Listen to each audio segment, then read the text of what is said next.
Hello, welcome, and thank you for joining us here at the European Journal of International Security, which is a journal of the British International Studies Association, published by Cambridge University Press. My name is Ted Newman. I'm with the School of Politics and International Studies at the University of Leeds, and I'm also one of the 3 co-editors of the European Journal of International Security. In this series of online video conversations, we invite some of our journal authors to discuss their articles and to provide some insights and background, and perhaps also to consider the broader implications of their research. And so today, I'm delighted to welcome James Page and John Williams to talk about their recently published article, Drones, Afghanistan and Beyond: Towards Analysis and Assessment in Context. James and John are both at the School of Government and International Affairs at Durham University. And now, let me begin by asking you, what motivated you to explore this topic? Between 2009 and 2015, I was a political affairs officer with the United Nations Assistance Mission in Afghanistan. And during that time, discussion and concern about the use of drones in Afghanistan increased considerably, including about their efficacy, their effects and consequences. And during this time, I also tried to keep relatively up to date on the literature, the academic literature to some extent, and wider popular debate about them. And from what I could see on the ground, professionally, and also what I was reading, there was quite a lot yet to be done regarding how to assess drones and their implications and consequences. And really, this was both because and despite of rather strident views on both sides of the debate about their effects and implications. And so, given that drones were clearly going to have an expanding role in Afghanistan with the drawdown of military forces and in other conflicts, it was something that very much interested me. That's fascinating, thank you. Yeah, I came at it from a different perspective, which was a much more academic one. So I've been interested in drones primarily from a kind of just war perspective up until that point, and had started to write a couple of pieces about them from that view. And you know, purely fortuitous, James and I met at a conference in London, kind of workshop, must have been 10 years ago, maybe 20, maybe even 11 now, James. And that's kind of set us on a path to thinking about trying to do something together, which took some time to come to fruition, to be able to get us into a position whereby James could take some time away from UNAMA to come and spend a period as a visiting fellow at the university in Durham.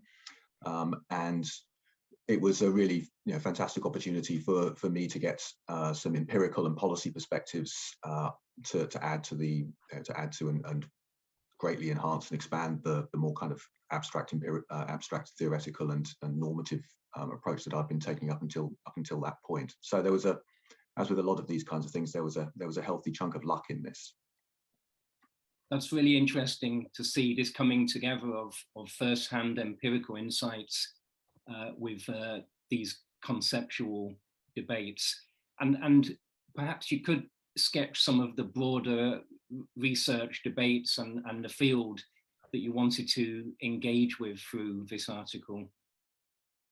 Yeah, I think one of the things we set out in the article is there's a sort of threefold idea about how to go about researching drone use and drone strikes, particularly in context of targeted killing, counterinsurgency and counterterrorism. And that leads to a kind of a discussion of what we feel is wrong with some of the extant studies, which focuses around their tendency to decontextualize or inappropriately contextualize drone use and drone strikes, particularly in relation to counterterrorism and counterinsurgency. So there's a wider kind of research methods field that we're interested in engaging about how do you do this work. And we're pushing for an account which is much more contextual, as the title suggests, which draws on anthropological research methods, for example. Sociology is more historically nuanced than some of the studies tend to be. So one of the areas we're looking to draw in is research methods and how about doing these kinds of things. And then the second is around assessing effects, I guess, and looking at the security literature and debates about what does it mean to have policy effectiveness.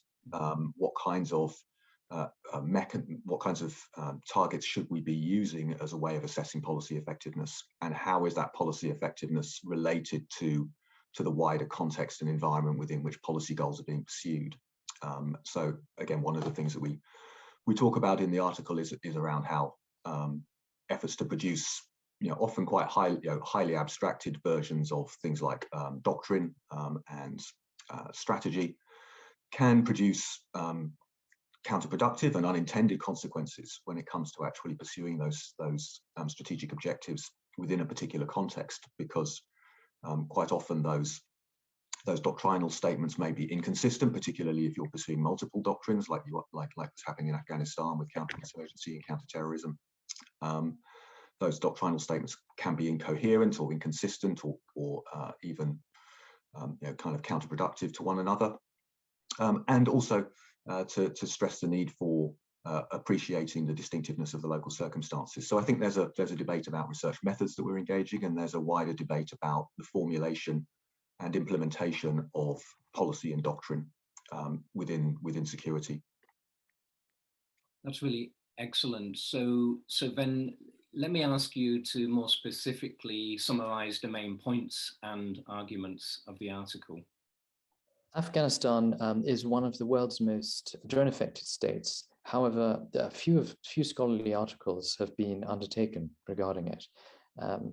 It also sees highly strategic locations for regional and also international security, in which drones have been extensively used. This also actually includes areas which we then focused upon that are related to the 9/11 attacks and where they were planned.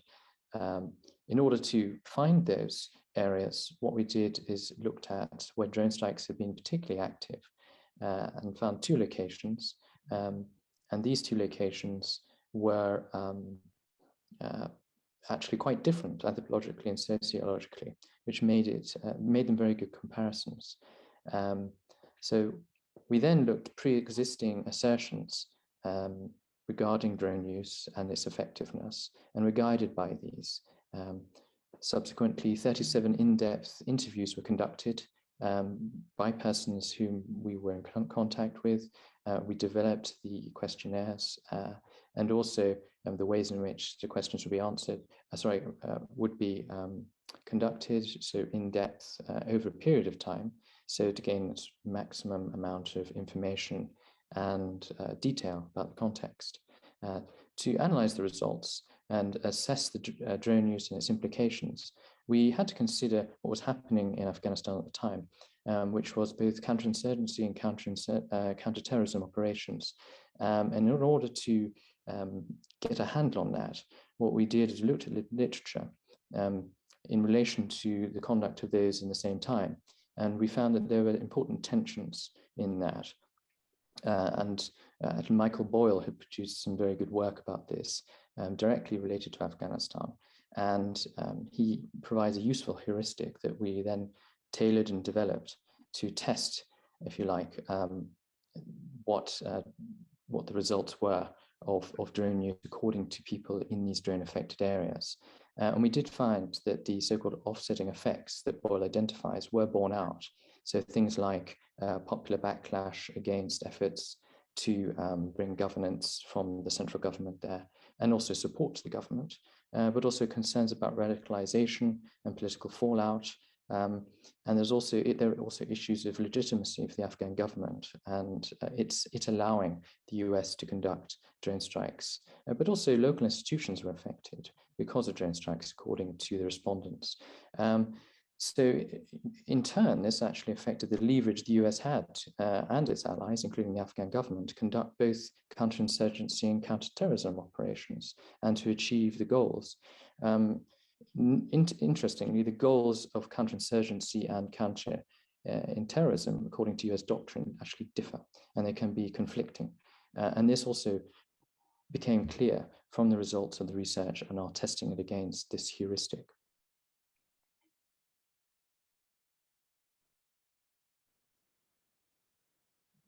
That's fascinating. Thank you so much for that.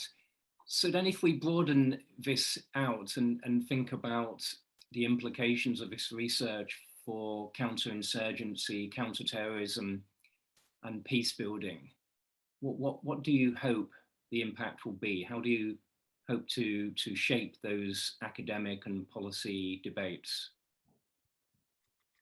I think there's probably a couple of key messages there. So one is around how you go about understanding and formulating doctrine and policy at those kinds of high levels of abstraction and at the levels of setting the objectives that are being pursued here. And it is to make an appeal for an appreciation that the interaction of these of counterinsurgency and counterterrorism need to be understood as potentially conflictual. I think that's one of the things which comes out most strongly from the fieldwork that we were able to commission and to analyse was that a lot of the reported effects, the most striking and consistently reported effects amongst local populations, were the impacts upon everyday kinds of governance practices, which were really important to those communities in establishing their deep-rooted resistance to the kinds of political agendas that were associated with, say, the Taliban or ISIL-K as it was emerging at that time. These were, the local populations don't like these political projects, they don't like these people, and being able to maintain their established ways of life is dependent upon a set of social processes which were deeply disrupted by drone presence, as well as disrupted by the presence of the insurgents themselves, of course, too. And that whilst there was often quite vocal support for some drone strikes if they kill the right people, as it were, nevertheless, the wider issues around presence were really undermining the strength of those traditional governance processes, and that's really important to a counterinsurgency mission where you are trying to establish local populations' abilities to resist incursions from insurgent groups and to retain established forms of governance and loyalties to political authorities that you're aiming to support through a counterinsurgency mission. So what might look like wins on a counterterrorism front, particularly if you have a pretty limited set of counterterrorism ambitions associated with that kind of horrible phrase of sort of mowing the grass, that you're just trying to kind of decapitate leadership in a reasonably regular basis to disrupt organizations' effectiveness and ability to create strikes. You might be achieving some goals on that, but you could be seriously weakening much longer term and much more far-reaching ambitions to try to retain a political environment which is hostile to insurgent groups. So I think that's one of the key things that we're trying to draw out, is that sense of counterinsurgency and counterterrorism, and the entanglement of those two things at not just as a day-to-day on the ground level, but also much higher up in the forms, in the ways in which doctrine and policy are formulated and assessed, and the deeply political implications of those formations and assessments. That's one of the things that's of course striking about Afghanistan, is the political battles in Washington and Kabul and elsewhere over the prioritizations between counterterrorism and counterinsurgency at various stages in the conflict. So that's one thing. And I think in relation to something like peace building, then I think it's also instructive of the importance of working with the grain of traditional forms of governance that are existing in the areas where you're functioning. That whilst there's an awful lot of talk from kind of US national security strategies from 2002 onwards have all talked about the idea of failed states and ungoverned areas and weak states and failing governance, and assuming a connection here to terrorism, that what might look like weak governance or an absence of government when you're assuming that this is the formal institutions of a centralized sort of quasi-Weberian state, is often not an absence of governance. It's actually, it's to focus upon those things only is often to miss some of the most important and effective ways in which communities have run themselves and run their relationships with regional governments through to Jalalabad in the case of Nangarhar, where the fieldwork we did took place, and also through to Kabul and beyond. That working with the grain of those systems is perhaps an important element of the peace building outcomes of the research. That trying to build some kind of classic democratic state type governance structures and assume that your success in that is the only way in which you are achieving some kind of governance success is probably something that's likely to lead you astray to a substantial extent. Absolutely. So then I think this brings us nicely to our reflections on what has happened in Afghanistan since the summer of last year, and the withdrawal of US forces and the return, for now, of Taliban control.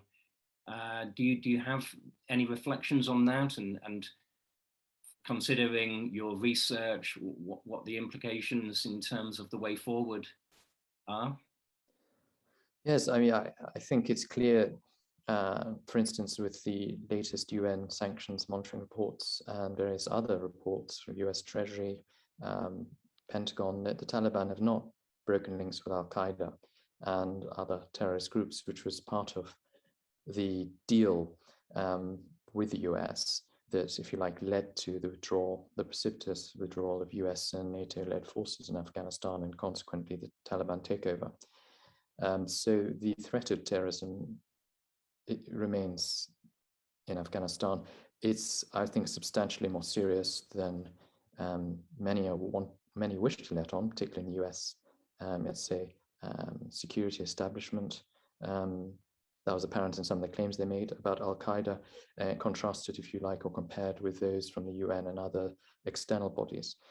So the second aspect of that is the US has, and particularly Joe Biden, his president, have stressed the over-the-horizon capabilities, which really means drones, or in large part means drones.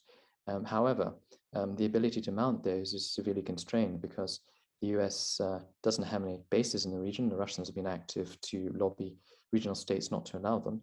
And it's the sort of shortest distance for range of travel is about 2,000 miles, which is a heck of a long way. And that also then cuts out the ability to respond swiftly to threats and actually targets if they do pop up, and the ability to gather intelligence. So there's a clear problem that's growing regarding the research in its relationship with that. Even though the research focuses on counterterrorism and counterinsurgency, it's notable that both aspects still exist in Afghanistan because those areas remain largely independent, and the Taliban have quite a difficult time dealing with them. So the same problems arise, and also today's terrorist can be tomorrow's insurgent and vice versa. And that's actually also what the Haqqani network did, who are both an insurgent group and a terrorist group. So those findings remain relevant. So the issue really is, as long as Afghanistan remains rather a fragile state, but it is governed and has many, many problems and terrorist infiltration supported by others, then we're going to have difficulties, and drones are probably going to be called upon to address that. So there are some serious challenges ahead. Thank you so much. Any final comment, John? On that front, then, I think I'd reiterate what James has said, and also that, I mean, just to kind of contextualize it a little further. I mean, Biden's position when he was vice president, during the Obama administration, and discussions of the surge and so on, has always been one of kind of counterterrorism as the main focus. These sort of ideas of counterterrorism plus as some kind of fairly incoherent halfway house between a counterterrorism and a counterinsurgency sorts of position. So it's perhaps not especially surprising that that's the line that seems to be coming out of the Biden administration, is that this emphasis upon this long range over the horizon type language and a counter-terrorism focus. But it is, as James has set out, kind of replete with all sorts of practical difficulties for that to achieve outcomes as we would understand them, even within a counter-terrorism doctrine and strategy. And it runs the risk of perhaps becoming something of a being seen to do something about this problem, rather than of actually being likely to have any substantial or meaningful effectiveness. And I think that history within the United States, perhaps of both the politicization of the debates about counterinsurgency and counterterrorism in Afghanistan, is the one that we've looked at and is of most interest to us. But you can apply this to other places, Iraq as well, I think. Continues to play out in a highly politicized way in Washington. And I think that's something which is also likely to be a continuity, but it's also likely to be a continuity with some damaging continuing effects, and those effects are going to be felt perhaps most acutely not in the corridors of the Pentagon, but on the streets of places in Afghanistan and elsewhere. And the priority of those people is something which, and the understandings that those people bring to these debates, is something which I think has been consistently lost, and which hopefully we've taken a kind of baby step towards trying to put a little more light onto. Indeed, absolutely. Well, thank you very much, James and John, for these observations and reflections. I'm sure this will encourage people to access your article in full through the journal's website, and I believe that it is open access, so it's freely available. Please see the link below that will get you directly to the article. With that, thank you, James and John, and thank you everyone else for tuning in. Goodbye.